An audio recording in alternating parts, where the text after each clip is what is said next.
Le mot de Victor Hugo. Braves gens, prenez garde aux choses que vous dites. Tout peut sortir d'un mot qu'en passant vous perdite.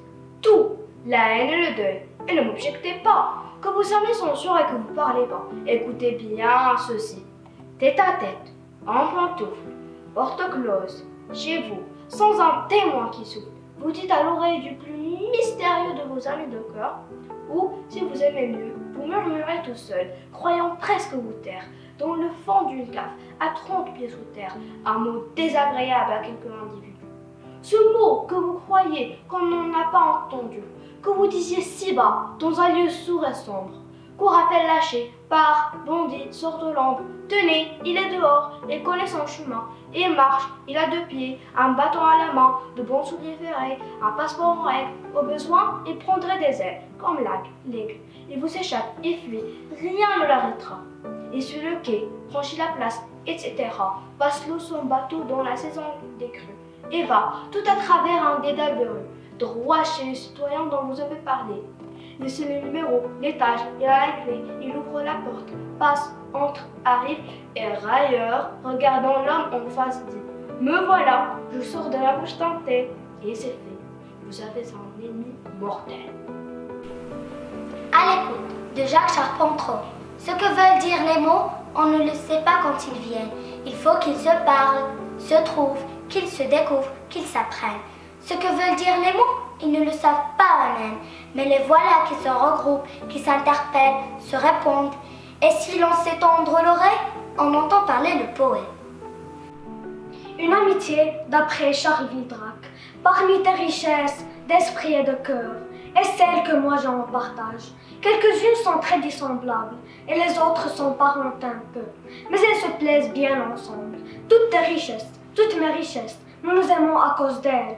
Elles se complètent et se font valoir. Elles se mêlent et se contrôlent, comme différents feuillages assemblés dans un bouquet d'arbres, ou le rapprochement de 2 visages que par cheveux blonds et cheveux noirs. Il y a aussi chez toi et chez moi, comme chez tous, des choses qui manquent.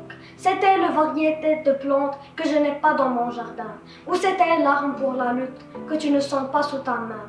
Or, il advient toujours pour notre bonheur que moi, je dispose de cette arme, que tu es tout fleuri, toi, de ces fleurs, et que nous entrons sans façon l'un chez l'autre pour prendre ce dont nous avons besoin.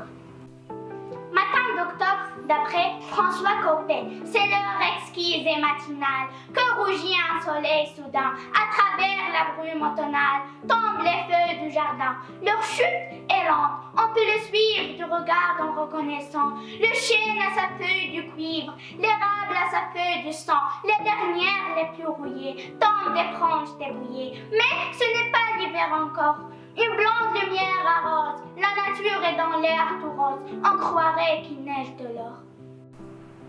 Un sourire ne coûte rien, d'après Raoul Folero. Un sourire ne coûte rien et produit beaucoup. Il enrichit ceux qui le reçoivent sans appauvrir ceux qui le donnent. Il ne dure qu'un instant, mais son souvenir est parfois éternel.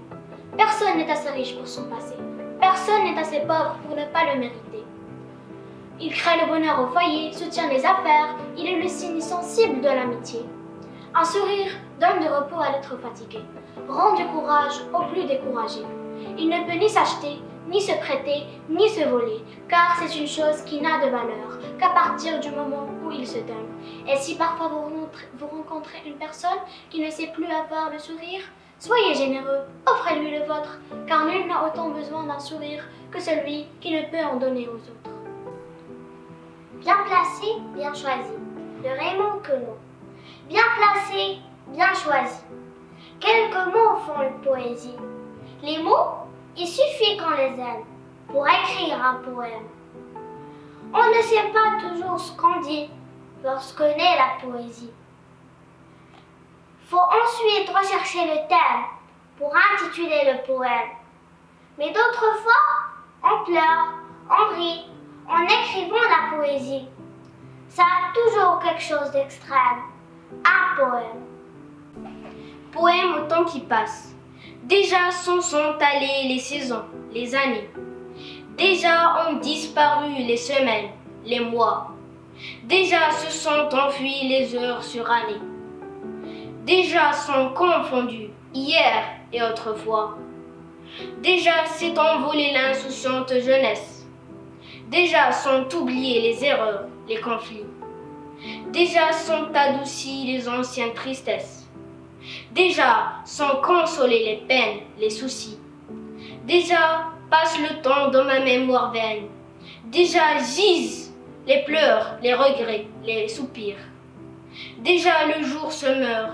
Déjà la nuit ramène sa grande ombre étoilée de lointains souvenirs. D'Isabelle Calissabo. Le loup et l'agneau de Jean de La Fontaine. La raison du plus fort est toujours la meilleure. Nous l'avons montré tout à l'heure. Un agneau se désaltérait dans le courant du nom de Pur.